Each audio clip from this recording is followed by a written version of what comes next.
Nagpamasad si Bibi Daniel nga bugoy. Napakayabang ito ni Bibi Daniel. Nagpamasad ka, be? Massage talaga yan. Tapos may bisita kaming gwapo.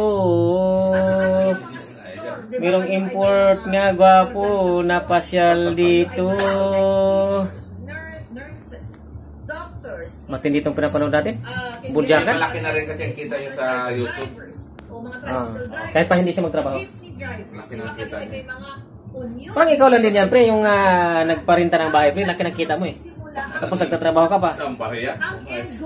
Nagtatrabaho ka pa. Tapos ay meron ka pang kita sa parintahan mo. Diba? Yayaman ka talaga, pre.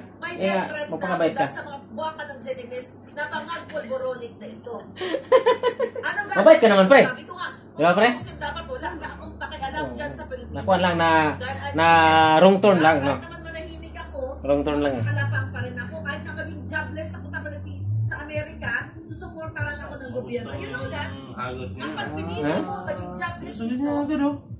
Pipila ka lang somewhere there. May pagkain. Kung tatamad-tamad ka sa buhay mo, sa Amerika, hindi ka magugutom. Totoo yan. Pero pinili kong itaya ang alindog ko dito. Kahit gusto akong bangbangin ni Lisa at ni Bana.